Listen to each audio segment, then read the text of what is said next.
Hello, a very good morning. So today हम एक case और करेंगे। इनफर्टिलिटी का केस करेंगे हम। और एक लेडी आई अराउंड 33-34 ईयर्स। उसको प्रेगनेंसी नहीं कंसीव हो रही थी।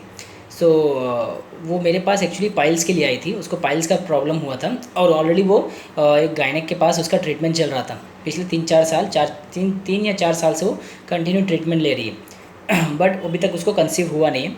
एंड उसको गायनेक की मेडिसिन लेने के बाद उसको क्या हुआ कि उसको कॉन्स्टिपेशन होने लगा। जो दवा वो खा रही थी, तो उसको खाने के बाद उसको पेट में एकदम गर्म यानी हीट हो रहा था और स्टूल बहुत हार्ड होने लगा और इसकी वजह से उसको पेन और ब्लीडिंग स्टार्ट हो गई। देन वो उसके बाद उसके नेबर जो मेरा पेशेंट है उसने मेरे को रिफ़र किया उस पेशेंट को। सो वो लेडी मेरे पास आई एंड उसने अपना कंप्लेंट बताया कि डॉक्टर साहब मुझे ये पाइल्स की तकलीफ़ हो रही है। मैं वो डॉक्टर की दवा ले रही थी, मेरा गायनेक के पास ट्रीटमेंट चालू है। पिछले 3-4 साल से मैं दवा ले रही थी बट वो दवा मुझे बहुत गर्म करती है। मैं जब भी वो दवा खा रही थी तभी मुझे क्या हमेशा कॉन्स्टिपेशन होता था, तो थोड़ा बहुत स्टूल हार्ड होता था। बट इस बार क्या हुआ, इस बार उनकी दवा लिया और मुझे बहुत सीवियर ब्लीडिंग होने लगी वो दवा से और मुझे बहुत तकलीफ़ होने लगी। वो मेरा स्टूल इतना हार्ड हो गया कि मुझे बहुत स्ट्रेन करना पड़ता था और मुझे बहुत पेनफुल था और ब्लीडिंग कंटिन्यू, मतलब एकदम ब्लीडिंग स्टार्ट हो गई मुझे। सो मैंने बोला ठीक है, तो और क्या सोचते, मतलब इसको लेके कुछ टेंशन हो रहा है, मतलब पाइल्स हो गया आपको और ब्लीडिंग होने लगी दवा खाने के बाद। सो आप इसको लेके क्या कुछ टेंशन हो रहा है? सो पेशेंट बोला नहीं टेंशन नहीं डॉक्टर साहब, मैं ये सब सोचती नहीं, मैं मतलब मैं इसको लेके डरती नहीं हूँ। मुझे डर नहीं लग रहा है बट मुझे ऐसा लग रहा है कि मतलब आज तक कभी ब्लीडिंग नहीं हुई ना, तो मुझे एकदम मैं शॉक हो गई। मतलब इतना ब्लीडिंग, मैं एकदम शॉक हो गई वो ब्लीडिंग देख के ही। मतलब आज तक मुझे इतना ब्लीडिंग कभी नहीं हुआ डॉक्टर साहब। जो पहली बार मुझे इतना, मतलब जैसे एकदम नल चालू होता है ना, मुझे उस तरह सा मेरा ब्लड जाने लगा। तो मैं उसको देख के एकदम शॉक हो गई और मैं डर गई। तो मुझे वो दवा मैंने तुरंत बंद कर दी गायनेक की। पिछले 10 दिन से मैंने दवाई बंद कर दी गायनेक की, क्योंकि वो दवा मुझे बहुत तकलीफ़ दे रही है, मुझे बहुत गर्म पड़ रही है और इसकी वजह से मुझे कॉन्स्टिपेशन हो रहा है और जिसकी वजह से मैं अवॉइड कर रही, वो दवाई खाना बंद कर दिया। और 10 दिन से मुझे मतलब वो स्टूल पास करने के टाइम भी डर लगता है कि मतलब मैं स्टूल पास करूँगी और फिर से वो पेन होगा और फिर ब्लीडिंग स्टार्ट हो जाएगी। तो मुझे वो जो तकलीफ़ है ना डॉक्टर साहब, मुझे वो वहाँ जाने के लिए डर लग रहा है कि मैं स्टूल पास करने के लिए भी सोचती हूँ कि जाऊँ कि नहीं जाऊँ, बिकॉज वो तकलीफ़ होती है, वो फिर वो ब्लीडिंग स्टार्ट हो जाती है। ठीक है, तो फिर वो ब्लीडिंग बहुत जाता है, तो फिर मुझे वीकनेस आ जाता है ब्लीडिंग की वजह से। सो मैंने बोला ठीक है। और तो डॉक्टर साहब उसने बोला कि आप प्रेगनेंसी का भी दवा देते हो? तो मैंने बोला हाँ मैं दवा देता हूँ। तो बोले आप देखिए ना, आप अपनी दवा में ही मुझे उसका भी दवा दे दीजिए, ठीक है, क्योंकि मुझे वो दवा मैं ऑलरेडी 3 साल से ले रही हूँ और मुझे अभी तक कुछ रिज़ल्ट नहीं मिला है। प्लस मुझे वो दवा खाने के बाद मुझे तकलीफ़ हो रही है, मुझे प्रॉब्लम हो गई, मुझे कॉन्स्टिपेशन हो गया। प्लस मुझे आज इस 10 दिनों में 15 दिनों में मुझे बहुत सीवियर हैवी ब्लीडिंग होने लगी। सो आप उसमें डाल के दीजिए, फिर मैं आपकी दवा कंटिन्यू करती हूँ, उनकी दवा छोड़ देती हूँ। तो मैंने बोला ठीक है, आप दवा स्टार्ट कर रहा हूँ, देखते हैं 2-3 महीने में कैसा रहेगा रिज़ल्ट। सो उसको मैंने मेडिसिन दिया एंड मेडिसिन देने के बाद उसका जो पाइल्स का कंप्लेंट था, जैसे वो ब्लीडिंग स्टार्ट था, मेडिसिन 30 का डोज देने के बाद ही उसका जो पेन और जो ब्लीडिंग था 3-4 डेज़ में उसका ब्लीडिंग और पेन दोनों कम हो गया। ठीक है, सो मैंने उससे 30 का डोज दिया था, उसके बाद उसका 3 दिन में उसका पेन और ब्लीडिंग एकदम स्टॉप हो गया एंड काफ़ी रिलीव हो गया पाइल्स में। देन वो कंटिन्यू मेरे साथ मेडिसिन कंटिन्यू किया। बीच में उसको कंप्लेन आए थे, एक्यूट कंप्लेन आया, तो मैंने उसको 200 दिया एंड मैंने उसके बाद फिर से एक बार फीवर का स्पाइक आया था बीच में, तो मैंने 1 m पोटेंसी तक उसे वो मेडिसिन रिपीट किया था, 1 m पोटेंसी दिया था।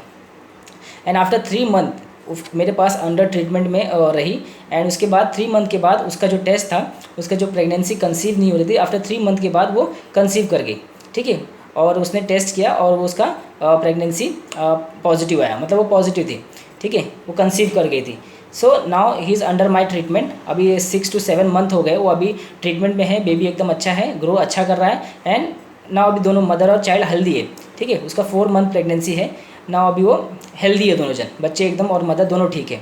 सो इसको मैंने क्या दिया था, इसको देखिए मैंने इसको स्ट्रमोनियम दिया।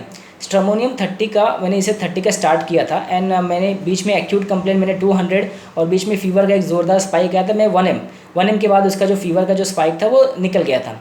उसके बाद आफ्टर 3 मंथ के बाद उसका जो उसने जो टेस्ट किया उसके बाद उसका जो उसमें पॉजिटिव आया एंड वो कंसीव कर गई। सो मैंने इसे स्ट्रामोनियम दिया। तो आप देखिए, अब हम सोचेंगे इसको स्ट्रामोनियम देने का कारण इसलिए है कि आप देखेंगे जब ये एंटर की और इसने बताना चालू किया तो उसने क्या बोला हमें कि आज उसे कॉन्स्टिपेशन तो थोड़ा बहुत रहता था, ठीक है, उसने गायनेक की दवा चालू की, थोड़ा थोड़ा बहुत कॉन्स्टिपेशन रहता था, बट 10 दिनों में क्या हो गया कि बहुत सीवियर ब्लीडिंग हो गई। और वो ब्लीडिंग देख के पेशेंट ने क्या बोला, मैं शॉक हो गई, मतलब इतना हैवी ब्लीडिंग, मतलब मैं शॉक हो गई कि इतना ब्लीडिंग कैसे हो गया, मैं डर गई। तो ये क्या है, ये है एस्टॉनिश।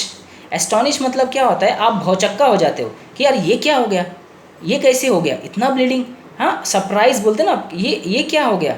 तो वो डर का जो सरप्राइज़ होता है, जो एस्टॉनिशनेस होता है कि यार आप शॉक हो जाते हो, आप सरप्राइज़ हो जाते हो, ठीक है, आप भौचक्का, हम बोलते हैं ना भौचक्का हो गया, ये कैसे हो गया, इतना ब्लीडिंग हो गया, वो डर गई ना, तो एस्टॉनिश हो गई। तो हमारा एंट्री पॉइंट ही यहीं से है, एस्टॉनिश, ठीक है। तो फर्स्ट रूब्रिक एस्टॉनिश आएगा।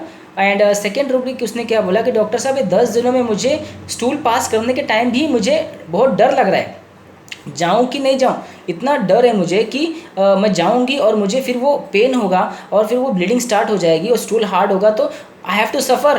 तो ये क्या है, उसको फियर ऑफ सफरिंग है। सफरिंग क्या होता है, सफरिंग एक प्रोसेस होता है जिसमें आपको, मैंने पहले भी वीडियो में एक्सप्लेन किया है कि जहाँ आपको सफरिंग को झेलना होता है, तकलीफ़ सहना होता है। जैसे कि इसने क्या बोला कि स्टूल पास करेगी तो हार्ड स्टूल आएगा एंड देन वो फिर क्या होगा कि कड़क होने की वजह से ब्लीडिंग स्टार्ट हो जाएगी, then she has to suffer तो कुछ आवर तक उसको सफ़र करना पड़ेगा वो, और वो फेस देखना पड़ेगा, तो उसको वो चीज़ का डर लग रहा है। तो ये क्या आ गया, फियर ऑफ सफरिंग। हमने सेकेंड रूब्रिक यहाँ अप्लाई किया, फियर ऑफ सफरिंग। उसने क्या बोला कि नहीं नहीं मैं डॉक्टर साहब मैं डरती नहीं हूँ, मैं इतना, मुझे कोई टेंशन नहीं है, मैं डरती नहीं हूँ। तो ये क्या है, जो पेशेंट दिखाते बहुत है ना कि मैं बिंदास हूँ, डरता नहीं हूँ, मैं बहुत बहादुर हूँ, बट अंदर से उसकी क्या बोलते हैं उसकी अंदर से वो हिला हुआ रहता है, वो डरा हुआ रहता है। पर दिखाता कैसा है, दिखाता है कि मैं डरा हुआ नहीं हूँ, मैं एकदम बिंदास हूँ, मैं वो कोई प्रॉब्लम, मुझे कोई दिक्कत नहीं है डॉक्टर साहब, बट बात करते करते वो अपना डर कहीं ना कहीं दिखा देगा। तो ये होता है एफेक्टेशन। एफेक्टेशन मतलब टू शो ब्रेव, हाँ, टू शो ब्रेव, अपने आप को ताकतवर दिखाना, ब्रेव दिखाना, जबकि अंदर से वो हिला हुआ है, डरा हुआ है, उसकी बैंड बजी पड़ी है, बट फिर वो दिखाता कैसा है कि उसको कुछ नहीं हुआ है। तो ये स्ट्रामोनियम बहुत बहुत अच्छे से जो एफेक्टेशन का चादर ओढ़ता है ना, आप देखेंगे एफेक्टेशन का चादर स्ट्रामोनियम डर को छुपाने के लिए करता है। मेन स्ट्रामोनियम का मोटिव ये होता है कि उसका डर ना किसी को दिख ना जाए, इसके लिए क्या करता है, वो एफेक्टेशन का ब्लैंकेट ओढ़ के बैठा रहता है, ठीक है, वो चादर ओढ़ के बैठा रहता है ताकि किसी को पता ना चले। बट स्ट्रामोनियम की एक बहुत ख़राब आदत होती है, वो बात करते करते कहीं ना कहीं अपना डर बता ही देगा कि उसको क्यों डर लग रहा है, वो क्यों डरा पड़ा है, उसको किस चीज़ का डर लग रहा है। पहले ताकत की बात करेगा, बहुत अच्छे से बोलेगा कि वेल से he is when very sick, doctor साहब मुझे कोई परेशानी नहीं है, मैं एकदम ठीक हूँ, बट मुझे ये थोड़ा बहुत दिक्कत होता है और मैं कोई बात का टेंशन नहीं लेता हूँ, एकदम बिंदास आदमी हूँ, मस्त खाता हूँ पीता हूँ। बट आप देखोगे बात करते करते तो आप उसका कंसर्न पूछेंगे, डॉक्टर फिर जब तू इतना बिंदास है तो फिर आया क्यों मेरे पास। अरे डॉक्टर साहब क्या बताऊँ, ये छाती में दर्द हो रहा है ना, तो डर लगता है कभी कभी क्या है कि हार्ट अटैक आ जाएगा, क्या कुछ कुछ तकलीफ़ हो जाएगी, या फिर अंदर अंदर कुछ गड़बड़ हो जाएगी। तो ये देखिए ये किस तरह से अपने आप को शो करता है। फिर मतलब एक जगह दिखाएगा कि वो बहुत बहादुर है, बहुत स्ट्रांग है, उसे डर नहीं लगता, फिर एक जगह जब आप उसका कंसर्न पूछेंगे ना तो कहीं ना कहीं वो अपना डर आपको दिखा देगा। तो आपको समझ में आएगा अब तक जो वो बता रहा था वो एफेक्टेशन था, वो सिर्फ एक परत थी जो उसने ओढ़ के रखी थी, जो ब्लैंकेट था एफेक्टेशन का वो ओढ़ के बैठा था। असलियत में इसकी ये डर की वजह से डॉक्टर के पास आया है। सो ये जो होता है एफेक्टेशन होता है जी, ठीक है। एफेक्टेशन मैंने पहले भी समझाया है कि बहुत सिंपल होता है कि आप देखेंगे, आप मैं एग्जांपल देता हूँ आपको एक सिंपल सा। रास्ते में बाइक चलाते चलाते अगर कोई गिर जाता है, ठीक है, फिसल गया, गिर गया, तो एफेक्टेशन वाला अगर होगा तो क्या करेगा पता है, वो बाइक उठाएगा फटाक से और अपना ऐसा पल्ला झाड़ेगा, मगर और आजू बाजू पब्लिक जमा हो जाती है ना, बहुत ज़ोर की लगी होती है, बट ऐसा दिखाएगा कि कुछ नहीं हुआ, फटाफट लेके बाइक स्टार्ट किया और फटाक से एकदम स्टार्ट किया, किक मार के निकल गया, और आधा रोज घर पहुंचते हुए बोला यार बहुत जोर की लगी थी। तो ये सब क्या है, मतलब लोगों के सामने कैसा किया उसने, एफेक्टेशन दिखाया ना कि यार मैं कुछ नहीं हुआ, इतना गिरने के बाद भी एकदम स्ट्रांग है वो। तो ये जो एफेक्टेशन होते हैं ना, वो इस तरह से अपने आप को ढक के रखते हैं ताकि वो पता ना चले, उनका डर ना पता चले। खास करके स्ट्रामोनियम जो होते हैं ना, अपने डर को छुपाने के लिए एफेक्टेशन को आगे कर देते हैं। इस केस में मैंने अफेक्टेशन लिया। और एक रूब्रिक बहुत ज़रूरी है, इसने क्या बोला कि डॉक्टर भी दवा में वो दवा मुझे प्रेगनेंसी के लिए दी, बट वो तकलीफ मुझे गर्म कर रही है, उससे मुझे कॉन्स्टिपेशन होने लगा, उससे मुझे स्टूल हार्ड होने लगा और जिसकी वजह से मुझे ब्लीडिंग हो रही है। तो इसने दवा किस चीज़ के लिए ली थी? अच्छे के लिए थी, कंसीव करने के लिए ली थी, बट वो दवा क्या कर गई? पॉइजन कर गई इसको। ठीक है, आप कोई चीज़ लेते हो अच्छे मतलब ठीक करने के लिए, आपने वो डॉक्टर से दवा लिया ये एक विश्वास के साथ कि आपका वो कंसीव करेगा, बट वो ना हो के कुछ और ही तकलीफ क्रिएट कर रही बॉडी में, और गर्म कर रही है, ब्लीडिंग कर रही है, हार्ड स्टूल हो रहा है। ये क्या कर रहा है? वो मेडिसिन पॉइजन कर रही है इसको। तो उसने क्या किया? वो मेडिसिन बंद कर दी। तो आप देखेंगे delusion, fear poison, fear of been poison. ठीक है, एक बार पॉइजन होने के बाद दोबारा पॉइजन में ना जाए, इसलिए उसने क्या किया? एक बार तो उसने पॉइजन हो गया, फियर ऑफ पॉइजन का डर आ गया उसको, क्योंकि उसको लगा कि ये मेडिसिन मुझे पॉइजन कर रही है, मुझे ठीक तो नहीं कर रही है, मुझे एक तकलीफ बढ़ा रही है, मुझे एक तकलीफ इंक्रीज कर रही है बॉडी में, जो कि मुझे पाइल्स नहीं था, ब्लीडिंग नहीं थी, वो मुझे उसकी वजह से ब्लीडिंग स्टार्ट हो गई। ठीक है, तो ये क्या हो गया? ये हो गया फियर पॉइजन। अच्छे के लिए दवा लिया, किसी ठीक करने के लिए दवा लिया, बट वो मेडिसिन क्या कर गई? रिएक्ट कर गई, कुछ और तकलीफ कर रही है। ये हो गया fear poison, fear of been poison. तो उसने मेडिसिन स्टॉप किया ताकि वो बीन में न जाना पड़े। ठीक है, बीन मतलब प्रोसेस में दोबारा पॉइजन ना हो, इसलिए उसने क्या किया? एलोपैथी जो दवा थी उसने स्टॉप कर दी। तो ये fear poison of been poison. ये रूब्रिक मैंने 4 इस केस में लिए थे, और ये रेडी को मैंने स्ट्रोमोनियम 30 दिया, फिर एक्यूट में 200, और एक बार एक्यूट का फेज़ आया था जो 200 देने के बाद नहीं फीवर कम हुआ, तो मैंने 1M देने के बाद उसका फीवर ड्रॉप हो गया और एकदम नॉर्मल हो गया।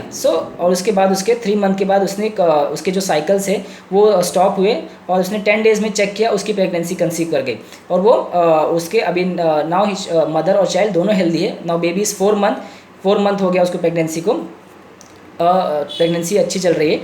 This is the case of स्ट्रोमोनियम infertility and piles. ठीक है, इस केस में सिंपल से हमने जो रूब्रिक्स आपको लिए हैं, सिंपल जो पेशेंट ने बोला, जैसे जैसे पेशेंट ने बोला हमने उसको कन्वर्ट किया। पेशेंट क्या चाहता है, पेशेंट मेरे पास आया किस लिए है, पेशेंट का मेन कंसर्न क्या है मेरे पास आने का। ठीक है, वो बहुत इंपॉर्टेंट होता है। यहाँ कंसर्न था एक तो पॉइजन का, सफरिंग का और एस्टोनिश का, और जिसको वो ढक रही थी स्टार्टिंग में, किससे? अफेक्टेशन पे। हमने इसे स्ट्रोमोनियम देने के बाद ये केस क्लियर हो गई। ठीक है, हमने देख लिया, हमने रूब्रिक एक्सप्लेन कर दिया है, सारे रूब्रिक्स मैंने चारों अच्छे से एक्सप्लेन किया। एक फियर पॉइजन जो मैंने एक्सप्लेन किया आपको, आप देखिए आपको लगेगा कि ये थोड़ा बहुत जो इसका जो डीडी हम देखेंगे वो है रॉन्ग सफ़र से। रॉन्ग सफ़र में क्या होता है कि उसको लगता है कि उस डॉक्टर ने गलत दवा दी, पेशेंट बोलता है उसकी गलत दवा की वजह से आज मैं सफ़र कर रही हूँ। ठीक है, डिल्यूजन रॉन्ग सफ़र, उसने गलत दवा दे दी, उसने बराबर रिपोर्ट नहीं देखा, बिना देखे दवा दे दी डॉक्टर साहब, आज उसकी वजह से मुझे मेरी तकलीफ़ बढ़ गई। ठीक है, तो मतलब दूसरों की गलती की वजह से पेशेंट उसकी गलती की बात करता है रॉन्ग सफ़र में, उसकी गलती बताते हुए करता है कि डॉक्टर साहब उन्होंने गलत दवा दे दी, उनको हाई पावर दवा दे दी, या फिर कुछ उनकी गलती की वजह से आज मैं सफ़र कर रही हूँ। तो डिल्यूजन रॉन्ग सफ़र जो हम डीडी करेंगे इसे फियर पॉइजन में। यहाँ डर है, उसने एक बार पॉइजन हो गया, उसने दवा कंटिन्यू की, उसको लगा ये दवा उसको ठीक करेगी, बट वो अंदर क्या कर रही है? हीट कर रही है, उसको गर्म करे, तो भी उसने कंटिन्यू किया। पर इस बार क्या हुआ कि उससे उसको ब्लीडिंग का पाइल्स और बढ़ गया। तो इसने क्या हुआ कि अब धीरे धीरे क्या करे, पॉइजन क्या होता है, स्लोली इफेक्ट होता है ना। तो उसने क्या किया, स्टार्टिंग में तो लिया उसने, थोड़ा बहुत कॉन्स्टिपेशन होता था, बट धीरे धीरे क्या हुआ कि वो पॉइजन बढ़ते बढ़ते क्या हो गया, अभी नाउ सीवियर ब्लीडिंग स्टार्ट हो गया। तो यहाँ वो उसका जो डर था पॉइजन का वो और बढ़ गया।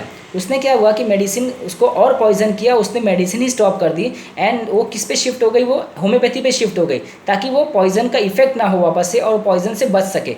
तो फियर ऑफ बीन पॉइजन, वापस से बीन में ना जाए। और रॉन्ग सफ़र में उसकी गलती के कारण रॉन्ग हो गया। एक बार उसकी जब से वो डॉक्टर साहब वो डॉक्टर ने मुझे गलत दवा दे दी थी, ठीक है, उसके कारण मैं आज फ्यूचर में, आज मैं प्रेजेंट सिचुएशन में मैं भुगत रहा हूँ उनकी चलते। मेरे माता पिता ने अगर मुझे उस वक्त मेरी मेरी परवरिश अच्छे से की होती, ठीक है, मेरी दवा करवाई होती, तो आज मेरी ऐसी हालत नहीं होती। आज उनके चलते, उनकी गलती के चलते आज मैं भुगत रहा हूँ। तो ये क्या, ये डिल्यूजन रॉन्ग सफ़र है, ठीक है। दूसरों की गलती के चलते आज मैं भुगत रहा हूँ, आज मैं सफ़र कर रहा हूँ, ये डिल्यूजन है उसका। यहाँ फियर नहीं, आप देखेंगे डिल्यूजन है।